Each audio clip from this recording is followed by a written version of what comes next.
Forest River Motorized presents Understanding Solar Panels and How They Work. Over the past few years, many Forest River motorhomes have been equipped with solar panels. Despite their increasing popularity, one of the biggest misunderstandings is how solar panels work and what functions they can perform. Simply put, the only thing that solar panels do is charge your house batteries using energy from the sun.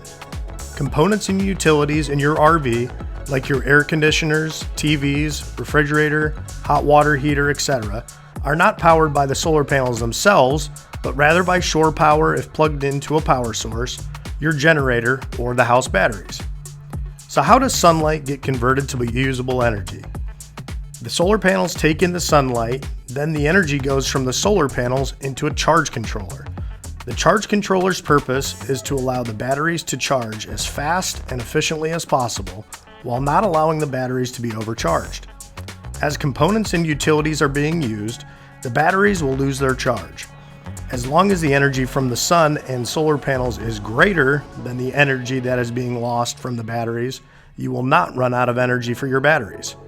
However, if the rate of discharge on the batteries outpaces the amount of solar energy being taken in, your batteries will drain and you will not have usable batteries. It is important to understand that just by adding extra solar panels to your motorhome does not guarantee that you will have enough battery power for all of your needs. What is important is having a large enough battery bank or enough amp hours in your batteries for your solar panels to not lag behind and create an energy deficiency. Forest River recommends that you monitor your battery levels on a consistent basis to ensure that you have enough power to properly enjoy your motorhome. So after understanding how solar panels work, the next question is, how much solar do I need? Many variables contribute to answering this question, so it is not cut and dry. Things we cannot control, like the weather or the time of day, are two key variables that affect this answer.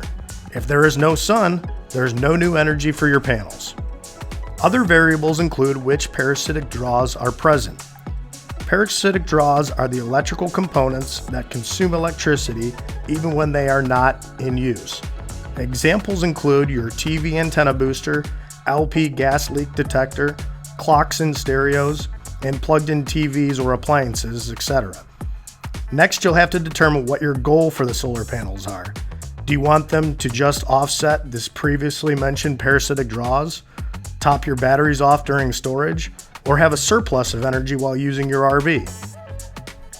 So for this example, let's take a basic 200 watt solar setup with dual RV house batteries totaling around 180 amp hours on a partly sunny day.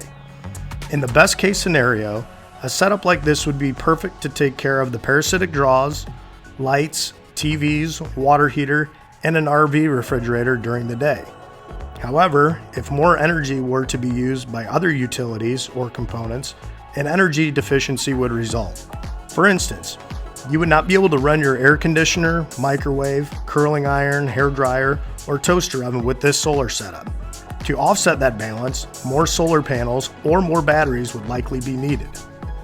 Now let's take that same example of our 200 watt solar setup with dual RV house batteries, but now it is nighttime, so the solar panels will not be producing energy.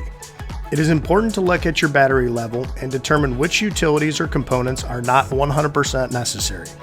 Leaving lights or TVs on, using your water heater, leaving your water pump on, or running your refrigerator on the coldest setting would likely drain your batteries by morning.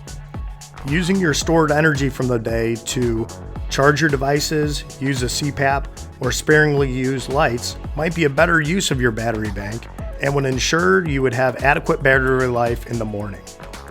These charts show on average how many amp hours your DC and AC components and utilities use. Please consult your owner's manuals on how many amp hours your batteries have so you can make sure your off-grid capacity fits your lifestyle. Not all campers have the same electricity needs for their Forest River motorhome, so some trial and error may help you decide on how many solar panels are right for you. Be sure to check out all of Forest River's service videos on our YouTube page in the link below.